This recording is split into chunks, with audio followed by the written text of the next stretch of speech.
ஆண்டவராகிய இயேசு கிறிஸ்துவின் இன்ப இனிய நாமத்தில் உங்கள் அனைவருக்கும் என் அன்பின் வாழ்த்துக்கள்.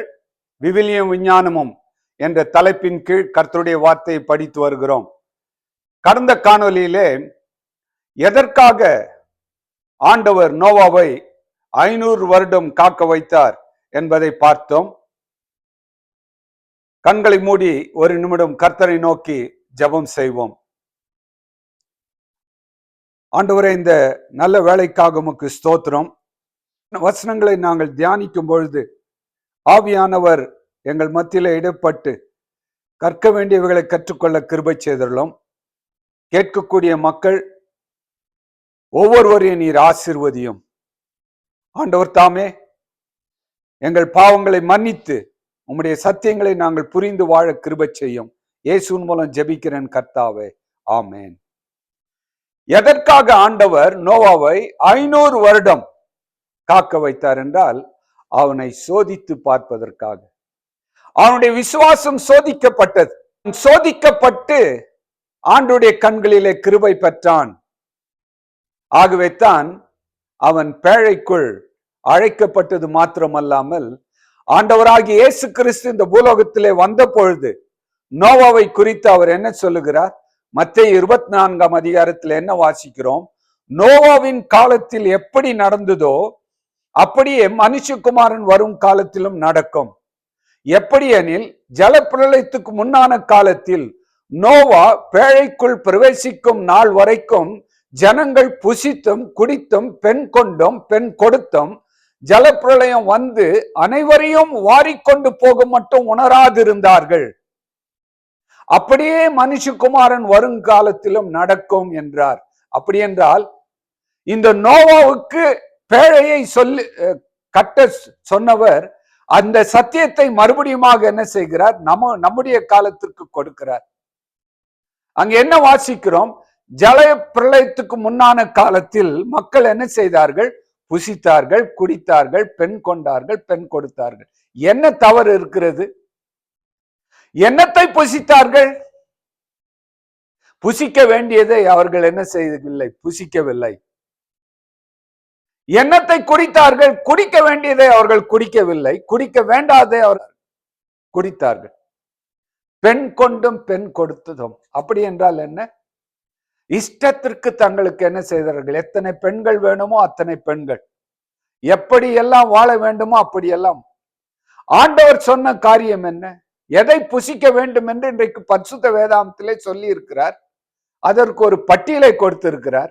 லேவியராகமம் 11ஆம் அதிகாரத்திலே நீங்கள் அதை பற்றி சொல்லுவீர்கள் என்றால் அது யூதர்களுக்கு மாத்திரம்தான் என்று அநேகர் இன்றைக்கு சொல்லிவிட்டு எதையோ சாப்பிட்டு சீக்கிரமாக செத்து போகிறார்கள். இன்றைக்கு குடிக்கிறார்கள், அப்படி குடிக்கிறார்கள். உலகமெங்கும் குடிக்கிறார்கள். சாராயத்தை குடிக்கிறார்கள், பீடியை குடிக்கிறார்கள், சிகரெட்டை குடிக்கிறார்கள். குடித்து குடித்து குடித்து சாகிறார்கள். மாத்திரமல்ல, ஒரு மனைவியில 2 மனைவியில 4, 5 மனைவிகளை கட்டி அந்த குடும்பங்கள் எல்லாம் நொறுங்கி போய் பாவத்திலே அழிந்து கொண்டிருக்கிறது. கிறிஸ்துக்கள் அன்பானவர்களே, இதைத்தான் ஆண்டவர் என்ன சொல்லுகிறார்? நான் வரக்கூடிய காலத்திலே இந்த மாதிரி இருக்கும் என்று சொல்லுகிறார். மக்களுக்கு உணர்வில்லை என்று சொல்லுகிறார். இன்றைக்கு உணர்வில்லாத உலகம். ஆதியாகமம் புஸ்தகம் 6ஆம் அதிகாரத்திலே 4வது வசனம் என்ன சொல்லுகிறது? அந்நாட்களிலே ராட்சதர்கள் பூமியில என்ன செய்தார்கள்? இருந்தார்கள் என்று. உடனே மக்கள் என்ன சொல்லுகிறார்கள்? ஓ, ராட்சதர்கள் எப்படி வந்தார்கள்? தேவபுத்திரர்கள் என்ன செய்தார்கள்? இந்த பூலோகத்திற்கு வந்து மனித பெண்களோடு உடலுறவு கொண்டதினாலே ராட்சதர்கள் பிறந்தார்கள் என்று. அப்படி அல்ல. ராட்சதர்கள் எப்படி பிறக்கிறார்கள்? அதை தெளிவாக அறிந்து கொள்ள வேண்டும். அங்கே என்ன வாசிக்கிறோம்? அந்நாட்களிலே ராட்சதர் பூமியிலே இருந்தார்கள். பின்பு தேவகுமாரர் மனுஷகுமாரத்திர்களோடு கூடுகிறதுனால் இவர்களுக்கு பிள்ளைகளை பெற்ற பொழுது இவர்களும் பூர்வத்தில் பெயர் பெற்ற மனுஷராகிய பலவான்களானார்கள். அப்படி என்றால் என்ன? காயினுடைய சந்ததியார்கள் என்ன செய்தார்கள்? மாம்சம் சாப்பிட்டார்கள். மாம்சங்கள் சாப்பிடுகிறவர்கள் பார்த்தீங்கன்னா மாம்ச மலைகளாக இருப்பார்கள். நிறைய கறி தின்னு தின்னு பெருத்த உடல்கள். இந்த சேத்ருடைய சந்ததியாருக்கு ஆண்டவர் என்ன செய்யவில்லை? மாம்சத்தை சாப்பிட சொல்லவில்லை. அவர்கள் பலி செலுத்தும் பொழுது அக்கினி என்ன செய்தது? அந்த பலியை அப்படியே என்ன செய்தது? பரலோகத்திற்கு அள்ளி போய்விட்டது. அப்படித்தான் அவர்கள் பலி செலுத்தி வருகிறார்கள். அப்படி இருக்கும் பொழுது அவர்கள் எளிமையான ஆகாரத்தை சாப்பிட்டு அவர்கள் வாழ வேண்டியிருந்தது. காரணம் என்ன? ஆண்டவர் அந்த நாட்களில் என்ன செய்யவில்லை? மாம்சத்தை கொடுக்கவில்லை. ஆனால் காயின் சந்ததியார்கள் என்ன செய்தார்கள்? ஏராளமான மிருகங்களை கொன்று, இன்றைக்கு இருக்கக்கூடிய விஞ்ஞானத்தின்படி பார்க்கும் பொழுது அந்த நாட்களிலே ஆண்டவர் என்ன செய்தார்? பெரிய பெரிய டைனோசர் எல்லாம் படைத்து வைத்திருந்தார். இவர்கள் என்ன செய்தார்கள்? எல்லாவற்றையுமே அடித்து கொன்று சாப்பிட்டு விட்டார்கள். அந்த மிருகங்கள் அழிவதற்கு காரணமாகவே மனுஷர்கள். இன்றைக்கு கூட பாருங்கள், எங்க பார்த்தாலும் இந்த மான்களை என்ன செய்கிறார்கள்? அதை கெமிக்கல் போட்டு அந்த வீட்டில கொண்டு வந்து மாட்டிக்கொள்ளுகிறார்கள். மான் தோல், புலித்தோல், மாட்டுத்தோல், இப்படி எல்லா தோல்களையும் எடுத்து என்ன செய்கிறார்கள்? தங்களுடைய இஷ்டப்படி வாழ ஆரம்பிக்கிறார்கள். கிறிஸ்துக்கள் அன்பானவர்களே, அன்றைக்கும் அப்படித்தான் அவர்கள் என்ன செய்திருக்கிறார்கள்? வாழ்ந்திருக்கிறார்கள். அந்த ராட்சதர்கள், ஒருவேளை நீங்கள் கேட்கலாம் அது எந்த அளவிற்கு உண்மை என்று. அதாவது லைகர், இந்த லைகர் என்ற ஒரு மிருகம் இருக்கிறது. அப்படி என்றால் ஆண் சிங்கமும் பெண் புலியும் சேர்ந்தால் அதற்கு லைகர் என்று சொல்லுகிறார்கள். அதாவது லயன் அண்ட் டைகர். அதை என்ன செய்கிறார்கள்? ஒன்றாக இணைக்கும் பொழுது அதிலிருந்து வரக்கூடிய அந்த அந்த ஒரு விதமான மிருகம் தான் லைகர். அந்த அந்த லைகர் எப்படி இருக்கிறது? மிகவும் பிரம்மாண்டமாக ஒரு சிங்கத்தை போல. இந்த லைகர், இந்த விதமான புலிகள் சிங்கத்தை போல 2 மடங்காக காணப்படுகிறது எடை. அதை குறித்து சொல்லும் பொழுது 900 பவுண்டுகள், 900 பவுண்டுகள். கேஜில நீங்கள் பார்த்தீர்கள் என்றால் 408 கேஜி. அவ்வளவு பெரிய ஒரு மிருகம் என்ன செய்கிறது? இந்த லைகர் இருக்கிறது. அதை தமிழ்ல லிகர்கள் என்று சொல்லுகிறார்கள். ஆண் சிங்கத்திற்கும் பெண் புலிக்கும் சேர்ந்தது. அதே போலத்தான் அன்றைக்கு என்ன பார்க்கிறோம்?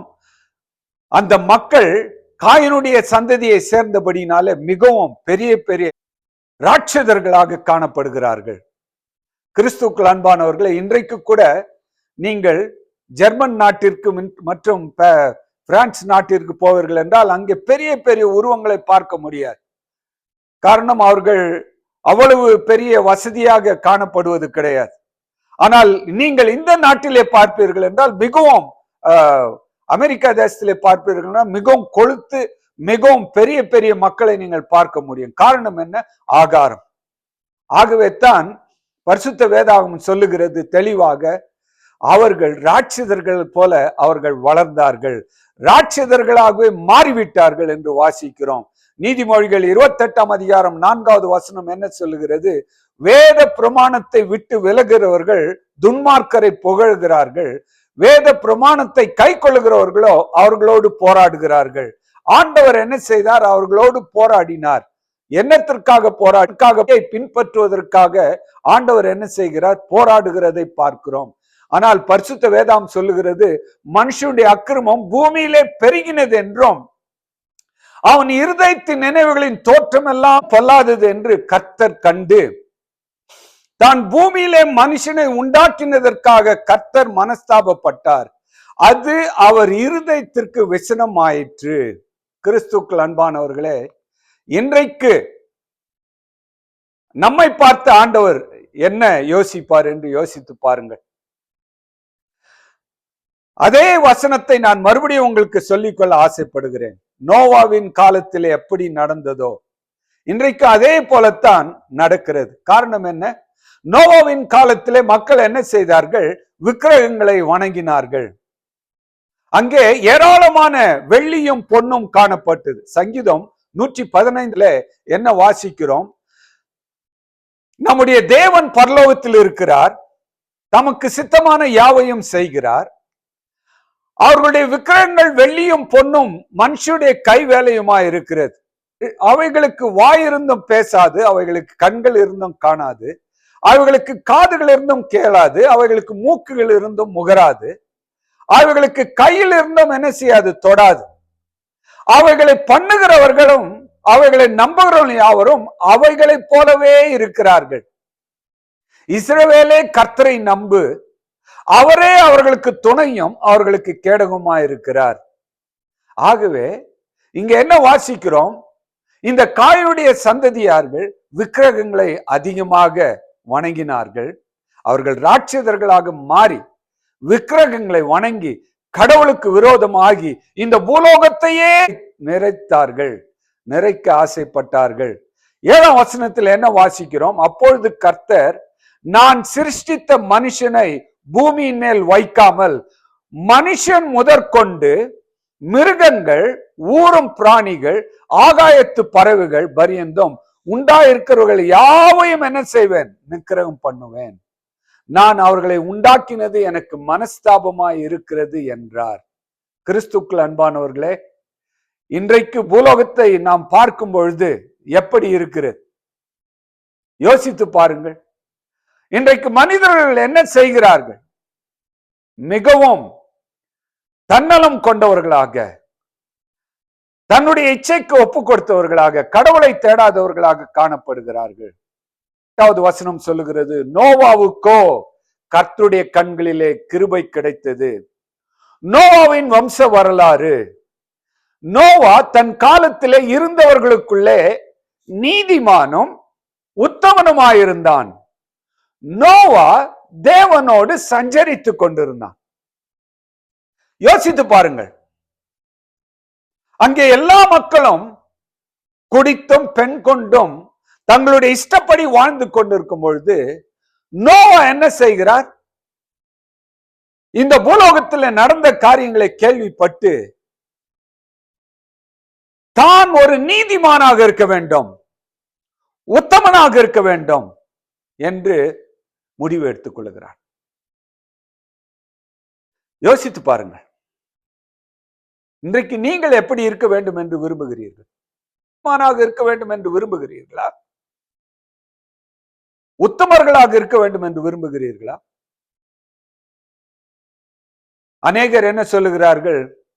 இந்த பூலோகத்திலே நீதிமான் ஒருவனும் இல்லை என்று வேதாகம் சொல்லி இருக்கிறது. ஆகவே நான் எதற்காக நீதிமானாக இருக்க வேண்டும்? நானும் பாவியாக இருக்கிறேன். ஆனால் பாவம் செய்கிற ஆத்மா என்ன செய்யும்? சாகும் என்று அவர்களுக்கு தெரியும். அவர்களுக்கு தெரிந்தும் கூட என்ன செய்கிறார்கள்? தங்களை பிசாசுக்கு விற்று போட்டுக் கொண்டிருக்கிறார்கள். கிறிஸ்துக்குள் அன்பானவர்களே, நோவாவுடைய வாழ்க்கை நீங்கள் பார்க்கும் பொழுது அவன் தான் நீதிமானாக இருக்க வேண்டும் என்று முடிவு எடுத்தான். அவன் உத்தமனாக இருக்க வேண்டும் என்று முடிவு எடுத்தான். மாத்திரமல்ல, தேவனோடு கூட நான் சஞ்சரிக்க வேண்டும் என்று முடிவு எடுத்தான். உங்களுடைய முடிவு என்ன? கிறிஸ்துக்குள் அன்பானவர்களை யோசித்து பாருங்கள். அந்த நேரத்தில் தான், அந்த முடிவை எடுத்த பொழுது தான் ஆண்டவர் என்ன செய்கிறார்? அவனை 3 பிள்ளைகளை அவனுக்கு கொடுத்து ஆசீர்வதிக்கிறார். அங்கே என்ன வாசிக்கிறோம்? பூமியானது தேவன் முன்பாக சீர்கெட்டதா இருந்தது, பூமி கொடுமையினால் நிறைந்திருந்தது. அந்த இடத்துல அவன் உத்தமனாக இருந்து தேவனுக்கு பிரியமாக இருந்தான். கிறிஸ்துக்கள் அன்பானவர்களே, நீங்கள் யாருக்கு இன்றைக்கு பிரியமாக இருக்கிறீர்கள்? உங்களையும் கூட ஆண்டவர் இன்றைக்கு அழைக்கிறார். இந்த கடைசி நாட்களிலே யோபுவை போல, நோவாவை போல, எல்லாவற்றுக்கும் மேலாக நம்முடைய கர்த்தராகிய இயேசு கிறிஸ்துவை போல இருக்கத்தக்கதாக உங்களை அழைக்கிறார். அவருடைய இரத்தத்தினாலே கழுவப்பட்ட நீங்கள் எப்படி வாழ்கிறீர்கள்? ஒரு நிமிடம் யோசித்து பாருங்கள். இந்த நோவாவின் கதையை தொடருவோம் அடுத்த காணொலியிலே. கர்த்தர் உங்களை ஆசீர்வதிப்பாராக. இந்த சேனலை நீங்கள் சப்ஸ்கிரைப் செய்யுங்கள், லைக் செய்யுங்கள், ஷேர் செய்யுங்கள். கர்த்தர் உங்களோடு இருப்பாராக. ஆமென்.